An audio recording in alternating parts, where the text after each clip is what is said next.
दोस्तों, कार्तिक मास के कृष्ण पक्ष की एकादशी तिथि को रमा एकादशी का व्रत रखा जाता है। दिवाली में पहले रखा जाने वाला ये एकादशी व्रत काफी खास होता है।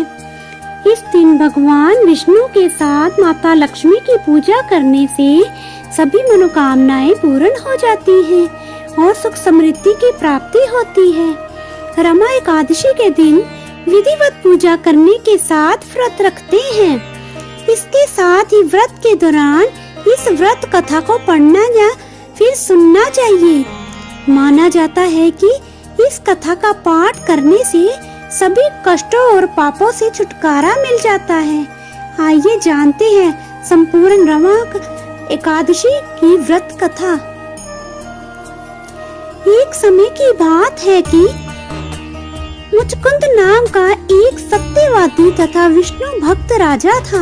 राजा ने अपनी प्यारी सी बेटी चंद्रभामा का विवाह राजा चंद्रसेन के पुत्र शोभन से किया था। राजा मुचकुंद एकादशी का व्रत विधिवत तरीके से करता है।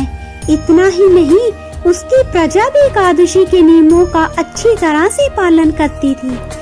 एक बार कार्तिक मास के दौरान शोभन ससुराल आया। उस दिन रमा एकादशी का व्रत था। राजा ने घोषणा कर दी थी कि सभी लोग रमा एकादशी का व्रत नियम पूर्वक करें। राजा की पुत्री चंद्रभामा को लगा कि ऐसे में उसके पति को अधिक पीड़ा होगी, क्योंकि वह कमजोर हृदय का है। जब शोभन ने राजा का आदेश सुना तो पत्नी के पास आया और इस व्रत से बचने का उपाय पूछा। उसने कहा कि ये व्रत करने से वह मर जाएगा। इस पर चंद्रभामा ने कहा कि इस राज्य में रमा एकादशी के दिन कोई भोजन नहीं करता है। यदि आप व्रत नहीं कर सकते हैं तो दूसरी जगह चले जाएं। इस पर शोभन ने कहा कि वह मर जाएगा, लेकिन दूसरी जगह नहीं जाएगा, वह व्रत करेगा। उसने रमा एकादशी व्रत किया, लेकिन भूख से उसका बुरा हाल हो गया था। रमा एकादशी की रात्रि के समय जागरण भी था। वह रात शोभन के लिए असहनीय थी। अगले दिन सूर्योदय से पूर्व ही भूखे शोभन की मौत हो गई। ऐसे में राजा मुचकुंद ने अपने दामाद शोभन का शव को जल प्रवाह करा दिया था और अपनी बेटी को सती न होने का आदेश दिया। उसने बेटी से भगवान विष्णु पर आस्था रखने को कहा। पिता की आज्ञा मानकर बेटी ने व्रत को पूरा किया।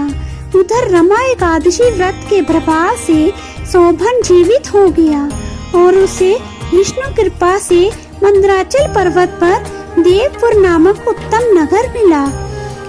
राजा शोभन के राज्य में स्वर्ण मणियों आभूषणों की कोई कमी नहीं थी।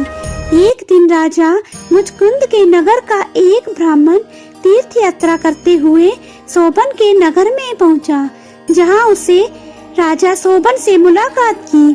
राजा ने अपनी पत्नी चंद्रभामा तथा ससुर मुचकुंद के बारे में पूछा। ब्राह्मण ने कहा कि वे सभी कुशल हैं। आप बताएं, रमा एकादशी का व्रत करने के कारण आपकी मृत्यु हो गई थी। अपने बारे में बताएं, फिर आपको इतना सुंदर नगर कैसे प्राप्त हुआ?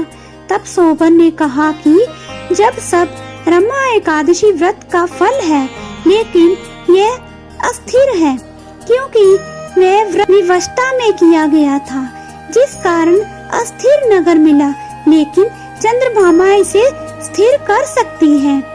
ब्राह्मण ने सारी बातें चंद्रभामा से कही। तब चंद्रभामा ने कहा कि वह स्वप्न तो नहीं है। ब्राह्मण ने कहा कि नहीं, वह प्रत्यक्ष तौर पर देख कर आया है। उसने चंद्रभामा से कहा कि तुम कुछ ऐसा उपाय करो जिससे वह नगर स्थिर हो जाए। तब चंद्रभामा ने उसे देवनगर में जाने को कहा। उसने कहा कि वह अपने पति को देखेगी और अपने व्रत के प्रभाव से उस नगर को स्थिर कर देगी। तब ब्राह्मण ने उसे मंदराचल पर्वत पर वामदेव के पास ले गया। वामदेव ने उसकी कथा सुनकर उसे मंत्रों से अभिषेक किया।